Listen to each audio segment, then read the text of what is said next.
Olá pessoal, tudo bom com vocês? Eu sou a Fernanda Mendes, você está aqui no nosso canal Pedagogia Tira Dúvidas e hoje eu vim aqui trazer um vídeo a respeito de um assunto que muitos alunos têm mandado mensagens pelo WhatsApp, aqui nos comentários dos nossos vídeos no canal. Então hoje eu vim aqui falar sobre referencial teórico. E eu pretendo nesse vídeo falar não somente sobre referencial teórico, o pessoal que vai fazer aí o projeto educativo, mas o referencial teórico numa perspectiva geral, englobando aí quem está fazendo os portfólios, relatórios de estágios, enfim, como eu vou buscar referencial teórico para embasar aí os meus artigos acadêmicos. Então, nesse vídeo, eu pretendo falar para vocês sobre alguns teóricos que eu gosto muito de usar nos trabalhos que eu desenvolvo. Então, vamos lá? Gente, em primeiro lugar, eu quero falar aqui para vocês sobre Paulo Freire, que é aí, né, um ícone da educação brasileira, considerado o patrono da educação brasileira, e que tem diversos livros que a gente pode usar aí nas nossas elaborações de trabalhos. Então, em quais tipos de assuntos, principalmente, eu posso utilizar referências do Paulo Freire? Quando falamos aí sobre educação tradicional, né, que nos referimos àquela educação onde o professor fala e o aluno escuta, nós podemos utilizar a visão de Paulo Freire. Ele tinha uma visão sobre uma educação libertadora, onde o ensino serviria como uma ferramenta social de transformação. Outro assunto bastante interessante para se utilizar aí o Paulo Freire é a relação entre educação de jovens e adultos, porque ele fazia uma crítica muito forte ao ensino tradicional. Existem aí diversos livros escritos por ele, onde ele defende que o ensino tradicional era uma educação bancária, na qual o professor vinha com o conhecimento e depositava sobre a mente do aluno, que aí ia repetir esses conhecimentos, esses saberes. Então, era um ensino muito engessado, não havia espaço aí para uma crítica, para uma reconstrução. No livro, eu tenho um livro dele aqui, que eu sempre gosto muito de falar sobre.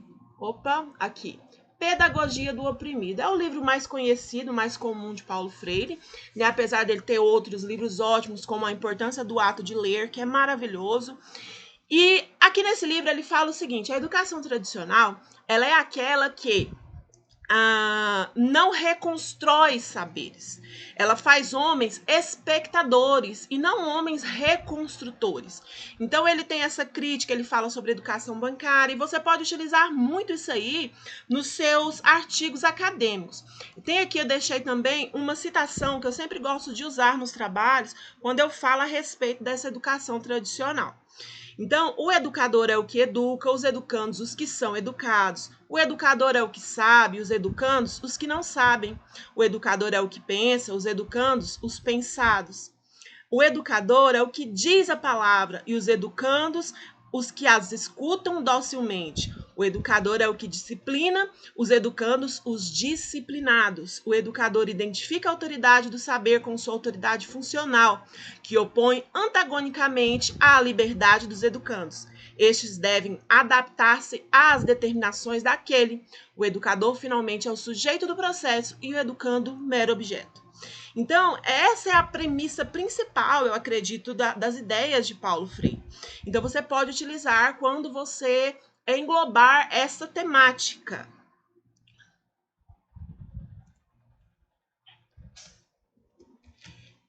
Nós temos aqui também, então, agora David Ausubel. Sobre David Ausubel, a gente pode usar muito na atualidade, porque ultimamente se fala muito a respeito do conceito de aprendizagem significativa. Então, para Ausubel, o ensino deve fazer sentido para o aluno. Ele foi um teórico da educação que acreditava que se aprende de maneira significativa quando se faz quando se ancora conhecimentos. Por exemplo, você deve conhecer, fazer uma diagnose do que o aluno sabe. E a partir do que o aluno sabe, você vai construir mais conhecimentos. Como se fosse uma casa. Uma casa ela precisa de um alicerce, depois você vai colocando os tijolos, depois você coloca o telhado.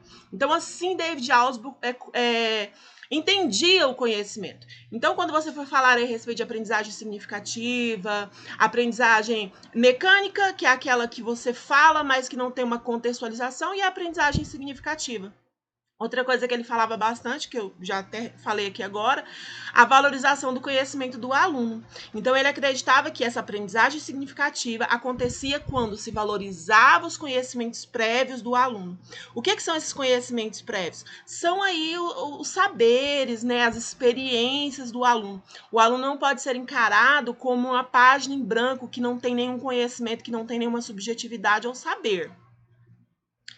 Então, eu preparei aqui também uma outra citação. Cada um dos teóricos que eu coloquei pelo menos uma citação. Se eu tivesse que reduzir toda a psicologia educacional a um único princípio, diria isto: o fator isolado mais importante que influencia a aprendizagem é aquilo que o aprendiz já conhece. Descubra o que ele sabe e baseie nisso os seus ensinamentos. Então, essa era a premissa principal de Ausubel, né? A correta diagnose e, a partir dessa diagnose, trabalhar, assim, a aprendizagem significativa. Outro interessante teórico, nós temos aqui Vygotsky, que é também o queridinho aí, né, das elaborações acadêmicas, todo mundo gosta muito de usar, mas muitas vezes não da maneira correta. Né? Quando lembramos de Vygotsky, nós temos que nos lembrar a respeito da Zona de Desenvolvimento Proximal, a ZDP, e a função do professor mediador. Então, na Zona de Desenvolvimento Proximal, nós temos aqui o educador trabalhando como... O educador deve trabalhar para potencializar o desenvolvimento do aluno. Isso significa o quê? Que essa zona de desenvolvimento proximal é a distância entre o que o aluno está fazendo ali com a ajuda do professor, com a ajuda de um outro aluno um pouco mais experiente, e o que ele amanhã ou depois vai fazer sozinho. Então, essa distância é onde o professor deve atuar. O que acontece é que muitas vezes os professores atuam na zona de desenvolvimento real, que é aquilo que o aluno ali está fazendo. E, na realidade, o professor tem que olhar no futuro, o que o aluno já pode desenvolver e potencializar esse desenvolvimento. De que maneira? Pela forma mediadora. E o que é essa mediação, então? É entregar mastigado para que o aluno já veja como que é? Não. O processo mediador é feito através de um professor observador, que se atenta ao ambiente onde o aluno está, prepara materiais corretos. A questão da intencionalidade é primordial. Todo ato educativo ele deve ser intencional, e para ser intencional ele tem que ser bem planejado. O ambiente, os materiais, a abordagem, a metodologia, então tudo isso é importante. E Vygotsky você pode usar também quando você for falar a respeito de desenvolvimento. Para quem vai trabalhar aí educação especial, é muito interessante, é um autor muito rico nesse aspecto também. E você pode trabalhar a respeito da linguagem, a comunicação, a interação social, tudo isso você pode utilizar Vygotsky, que vai estar com um referencial teórico maravilhoso. Uma frase que eu gosto dele é: na ausência do outro, o homem não se constrói homem, porque na visão dele, a questão de nós nos desenvolvermos enquanto seres humanos, na nossa capacidade de pensamento, tudo isso está relacionado à nossa interação social. Sem interação social, então, o homem não se constrói homem, para Vygotsky. Aí nós temos aqui outra educadora maravilhosa, né? Que muitos utilizam aí nas elaborações também de trabalhos acadêmicos, que é a Maria Montessori. Ela foi uma médica italiana, né? Uma das primeiras médicas italianas, porque no início da década de 20 era muito incomum, né? Uma mulher praticar medicina. Então ela também foi pioneira nesse aspecto. E o que é o mais primordial aí nas suas teorias? Ela tinha uma visão sobre o respeito à criança. Tem um livro da Maria Montessori que se chama A Criança, super interessante, no qual ela faz uma abordagem que a criança não era vista como um ser subjetivo, a criança era vista como um incômodo para a sociedade, alguém que deveria ser calada, silenciada, aquietada. Então não existia esse respeito à subjetividade, às vontades da criança, às necessidades dessa criança para se desenvolver. Então, em primeiro lugar, eu respeito a criança, pois a criança não é um mini adulto, ela precisa ser respeitada em suas subjetividades. Então, quando você for falar sobre criança, desenvolvimento infantil, né, subjetividade das crianças, você pode usar Maria Montessori nesse quesito. A questão da não diretividade, né? Maria Montessori foi uma das pioneiras do movimento da escola nova, que acreditava que você não deve empurrar o conhecimento, os saberes, a educação na mente da criança. Você deve desenvolver na criança o desejo, o interesse, a curiosidade em aprender. E a partir disso é que a criança vai se desenvolver de maneira realmente significativa. Não adianta você empurrar um conhecimento se a criança não deseja, porque ela vai aprender de forma muito superficial. Então, Maria Montessori é uma pioneira na questão da não diretividade, que significa o quê? Aproveitar o desejo da criança para aplicar ali os saberes, os conhecimentos, para difundir os conhecimentos. Então, Montessori, eu separei aqui uma outra citação também que eu gosto muito do livro A Criança, que diz: quando a criança se sentava nos móveis dos adultos ou no chão, era repreendida. Tornava-se necessário que alguém a pegasse no colo para que pudesse sentar. Eis a situação de uma criança que vive no ambiente dos adultos. Um importuno que procura algo para si não encontra, que entra e logo é repudiado. Uma situação semelhante à de um homem privado de direitos civis e de ambiente próprio, um ser marginalizado pela sociedade que todos podem tratar sem respeito, insultar e castigar por força de um direito conferido pela natureza, o direito do adulto. Então aqui a gente vê que hoje nós falamos muito sobre brinquedos Montessori, né? Material Montessori, metodologia Montessori. Por quê? Porque ela pensou justamente nisso, não havia um material, nada preparado exclusivamente para a criança, era muito difícil que se encontrasse. Então, ela criou muitas ferramentas educativas nesse sentido, para explorar assim, o desenvolvimento da criança. Nós temos aqui também Jean Piaget, que foi um biólogo suíço aí, pai, né, do construtivismo, da teoria construtivista da educação. Então, todas as vezes que formos falar sobre construtivismo, fases de desenvolvimento infantil, ele também, junto com Henri Vallon, que nós também vamos falar sobre, ele desenvolveu a teoria das fases do desenvolvimento, onde ele diz que a criança ela passa por estágios. Nós não podemos acreditar que as crianças são universalmente da mesma forma, nas mesmas, independente da idade, não. Dependendo da sua idade, ela tem um tipo de desenvolvimento cognitivo diferente. E também a questão do construtivismo é a questão de aproveitar o interesse da criança no estímulo de levá-la a aprender a aprender. Então eu tenho aqui, olha, um livro super interessante, que é esse aqui, que fala sobre Piaget, Vygotsky e Vallon. Então, se você tiver a oportunidade, você vai conhecer um pouco mais sobre as teorias psicogenéticas de cada um desses autores. É uma leitura um pouco extensa, um pouco cientificista. Então, assim, você tem que ter um embasamento teórico antes para poder compreender melhor. E sobre a citação, eu deixei aqui, olha, uma citação de Piaget que diz: a principal meta da educação é criar homens que sejam capazes de fazer coisas novas. Isso é a teoria do construtivismo, né? Não simplesmente repetir o que outras gerações já fizeram. Homens que sejam criadores, inventores, descobridores. A segunda meta da educação é formar mentes que estejam em condições de criticar, verificar e não aceitar tudo que a elas se propõe. Olha que interessante. Então, ele tem esse pensamento aí sobre a educação que você pode usar em diversos assuntos aí nos seus trabalhos acadêmicos. Aí tem outro aqui que eu particularmente gosto muito, já escrevi TCC sobre ele, que é o Célestin Freinet. Freinet foi um educador francês, né, que, embora pacifista, ele lutou aí na Segunda Guerra Mundial e por conta disso, aliás, na Primeira Guerra Mundial, por conta disso ele desenvolveu um problema no pulmão que impedia ele de falar muito. Então ele teve que desenvolver uma metodologia própria para poder aplicar as suas aulas. Freinet, então, ele tem dois aspectos interessantes aqui para pontuar, que é a questão do interesse da criança, porque ele também faz parte do movimento da escola nova, da questão da não diretividade, né?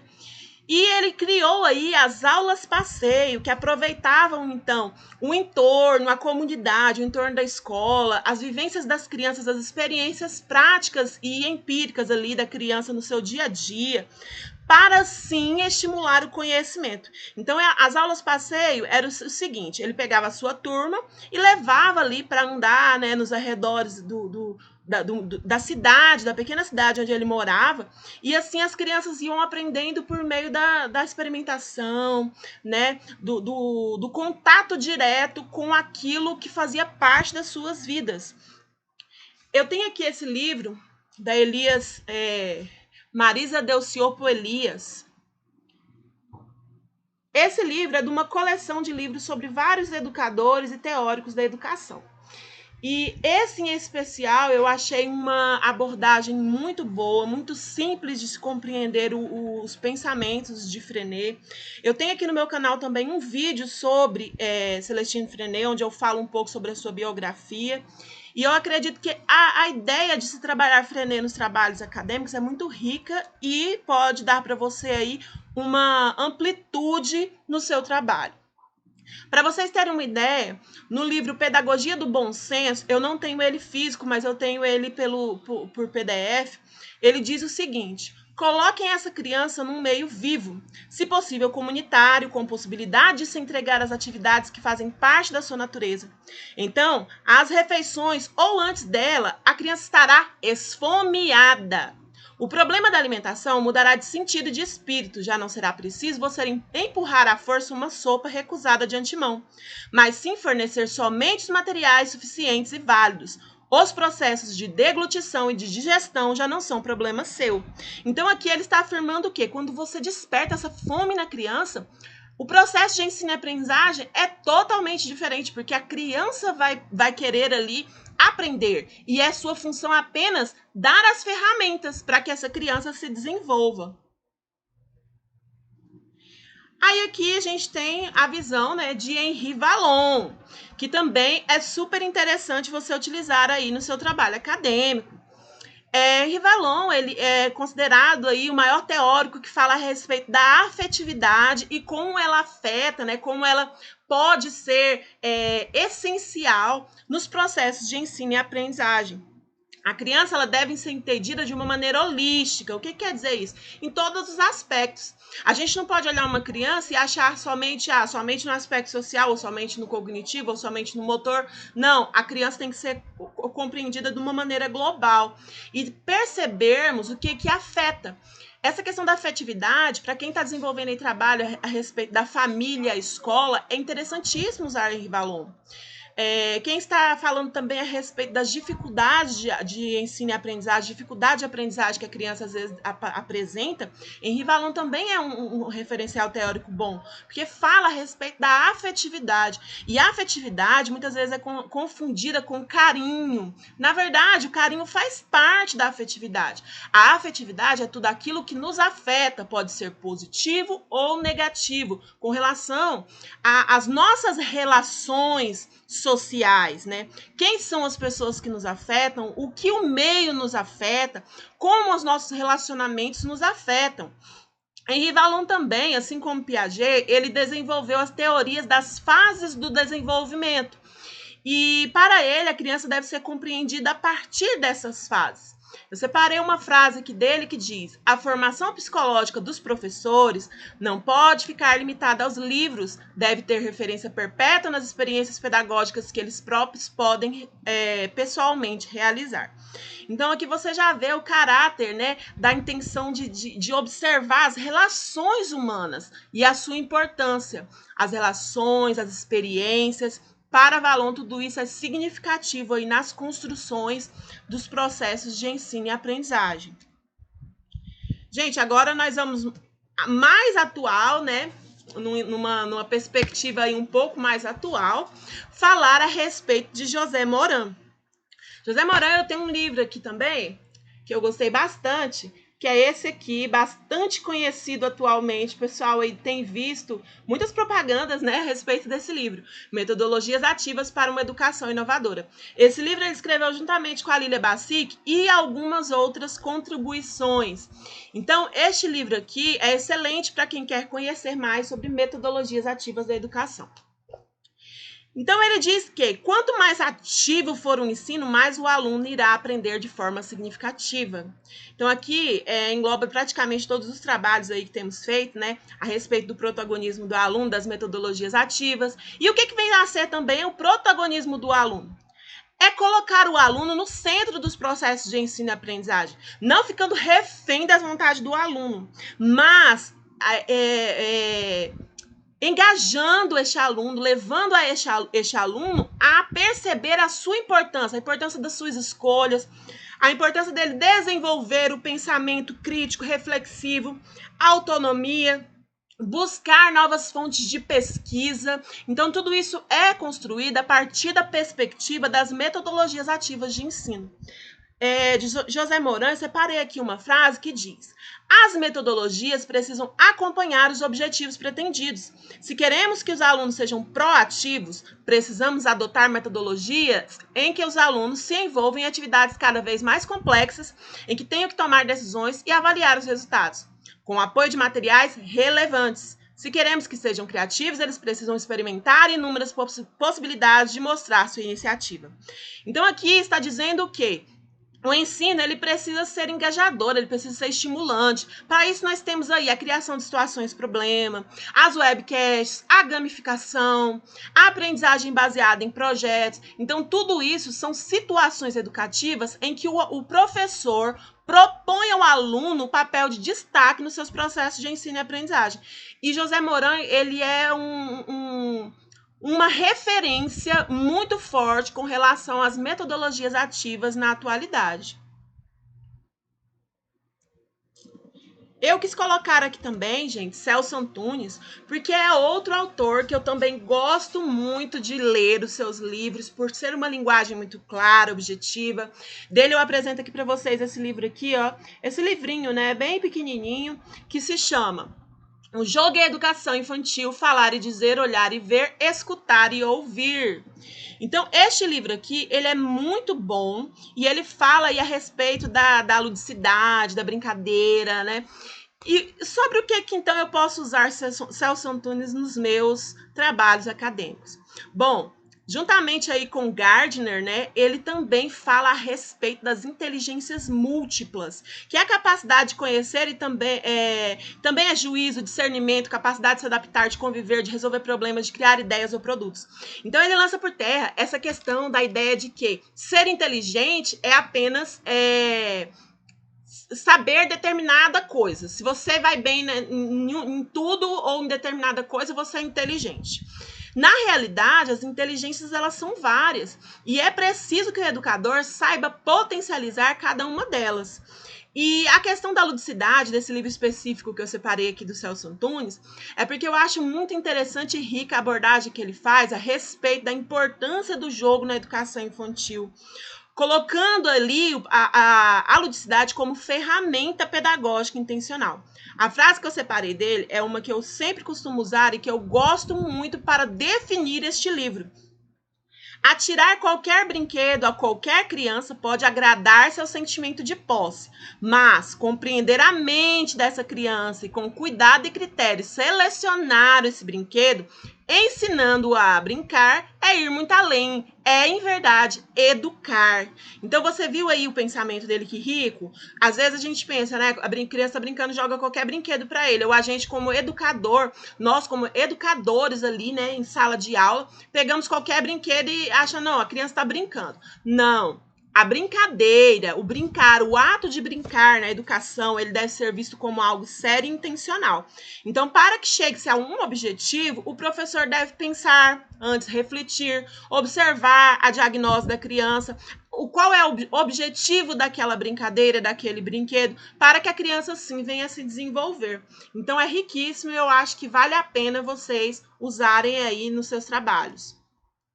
Agora nós temos também Magda Soares, que é outra muito famosa. Dela eu tenho este livro aqui, que é Alfabetização e Letramento. Gente, esse livro dela, ele fala aí, ele já é bem conhecido, né? Das ideias centrais de Magda Soares, que são o quê? Alfabetização e letramento são coisas distintas. Porém, na educação, elas são indissociáveis. O que significa isso? Elas não se separam. Para uma educação que faça sentido, para uma alfabetização, né, realmente socializadora. Porque uma coisa é você alfabetizar uma pessoa. Ela vai ler ali, como dizia Paulo Freire, Eva viu a uva. Mas, na realidade, ela não vai entender quem é Eva, o que está acontecendo, o que ela leu, qual é o sentido disso. Então, eu separei a seguinte frase: letrar é mais que alfabetizar. É ensinar a ler e escrever dentro de um contexto onde a escrita e a leitura tenham sentido e façam parte da vida do aluno. Então, quando você for falar sobre alfabetização e letramento, sobre uma alfabetização socializadora, eu recomendo usar a Magda Soares, que é uma excelente escritora e educadora. Aí tem outra aqui, né, que eu coloquei, que é a Heloísa Luque. Eu tenho este livrinho aqui dela. Eu tenho mais alguns, mas eu separei só esse daqui, tá? Que eu acho excelente para o pessoal aí que está escrevendo o relatório de estágio a respeito de gestão, principalmente. Heloísa Luque, ela é um nome de bastante destaque aí dentro dos processos de gestão escolar, porque ela tem diversas obras falando sobre a gestão escolar democrática, sobre projeto político-pedagógico, regimento escolar, e tudo isso é bastante interessante e rico para quem está fazendo aí, mas não só esse trabalho, né? Dá para englobar em vários outros aspectos. Eu separei aqui uma citação dela que diz: o centro de atenção máxima da escola deve ser o aluno. A escola existe em função de e, portanto, para ele. A sua organização, em qualquer de seus aspectos, deve ter em vista a consideração do fim princípio a que a escola se destina, a criação de condições e situações favoráveis ao seu bem-estar emocional, ao bem-estar emocional do educando e o seu desenvolvimento em todos os sentidos, cognitivo, psicomotor, afetivo, a fim de que o mesmo adquira habilidades, conhecimentos e atitudes que lhe permitam fazer face às necessidades vitais e essenciais. Então, excelente as obras dela. Espero que vocês conheçam. Vai fazer diferença na sua graduação. E eu tenho aqui também Jussara Hoffmann, né? Que é aí referência quando falamos sobre avaliação. Para ela, a avaliação deve ser mediadora. Pois a gente não pode olhar ali a avaliação como aquele momento do bicho-papão, né? Que o aluno tem medo, o professor fica apreensivo também. A avaliação deve ser um momento em que o professor vai perceber o que precisa ser melhorado, o que precisa ser feito, quais são as relações ali que precisam mudar, a metodologia, como abordar esse assunto de uma maneira diferente para que o aluno realmente aprenda. Então, este é o conceito de avaliação mediadora, bem diferente da questão da mensurativa ou mensurável. O que pretende introduzir, ela dizendo, é a perspectiva da ação avaliativa como uma das mediações pela qual se encorajaria a reorganização do saber. Ação, movimento, provocação na tentativa de reciprocidade intelectual entre os elementos da ação educativa. Professor e aluno buscando coordenar seus pontos de vista, trocando ideias e reorganizando-as. Então é excelente você conhecer aí também Jussara Hoffmann. Gente, gostou do conteúdo? Eu espero que sim. Antes de finalizar, eu quero mostrar aqui para vocês alguns outros livros que eu acho interessante. Essa coleção aqui, olha, dos livros de bolso, ensino médio de bolso, metodologias ativas, metodologias ativas de bolso, BNCC de bolso, gestão escolar de bolso, não tá aqui porque eu emprestei, mas eu tenho ele também, é ótimo.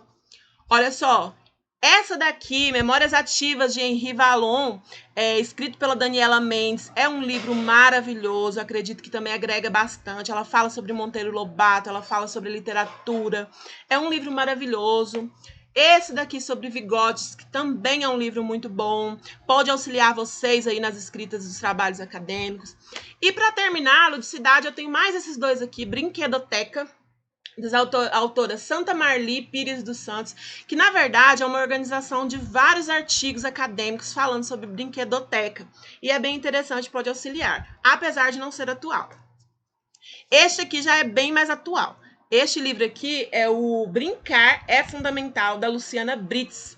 Ela é CEO da Neurosaber. Esse livro é maravilhoso, além de ser lindo, gente. Olha que livro bonito. Ele é todo, as páginas dele, né? Diz que não pode se julgar um livro pela capa. Não estou julgando pela capa, mas que o livro é bonito, ele é. Entendeu? Valeu a pena e adorei a leitura. E é isso, gente. Espero que vocês tenham gostado. Se vocês querem mais referenciais sobre temas diferentes ou sobre autores que eu não falei aqui neste vídeo, deixa aí nos comentários, tá bom? Deixa o like no canal, se inscreva, não esqueça, tá bom? De se inscrever e deixar o like no nosso vídeo. Valeu, até a próxima. Muito obrigada!